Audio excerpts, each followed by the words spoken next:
Part 2 carries even deeper pain and revelation. You are uncovering what happens when spiritual authority is corrupted by narcissism, when the sacred place meant for healing becomes a prison for the soul. I will treat this part with the same reverence and clarity as part 1, refining it into a powerful, structured testimony while keeping your original voice and message untouched in meaning. Testimony of Brother Efren Maulino Tadiaman. Part 2, confined but not broken, exposing the darkness within the church. There was a time when I found myself confined and isolated in a small room inside the parish hall of the church. A place that should have been a sanctuary, but instead it became a space of manipulation, deception, and psychological torment. 3 individuals, all licensed pastors, operated together in what I now understand as a narcissistic alliance. My primary witness once said, open quote, "This is like a never-ending story, unbelievable," close quote. And indeed, it was. What these 3 did to me revealed a horrifying reality hidden within church walls. I was trapped in what I call a narcissistic pathological space, the environment of control and delusion built by those who crave worship, not service. Around them stood their narcissistic supply. Brainwashed followers, council members, staff, and elders who had become what psychologists call flying monkeys, loyal enablers of abuse. These narcissistic personalities often attract each other, forming groups that protect their own interests. My situation became a classic example of distant touch, where abuse is both emotional and psychological, masked by religious duties and fellowship.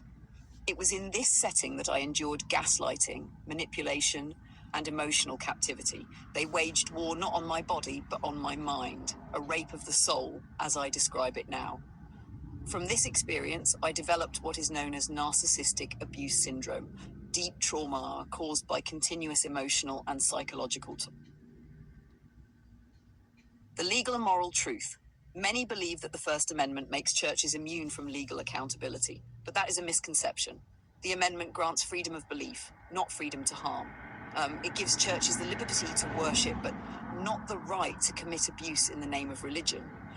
Courts have consistently ruled that religious organizations cannot use the Constitution to escape liability for actions that violate human dignity. To claim such immunity is to mock both law and grace.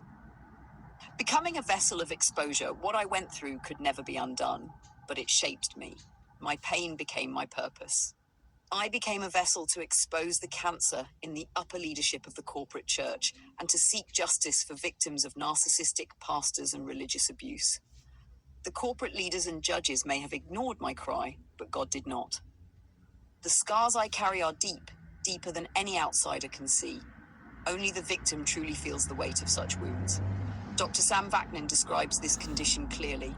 Open quote, "A narcissist reacts with supreme rage to the slightest mistake," close quote. Even a small perceived offense becomes in their mind a personal attack. They respond with punishment, humiliation, and control. This fury is known as narcissistic rage, the outburst of one who sees every challenge as a threat to their ego and authority. They keep their victims off balance, confused, and emotionally dependent. They twist justice to make the victim appear guilty. And perhaps the greatest evil of all is that they lack empathy. To them, people are not souls to be loved, but objects to be used.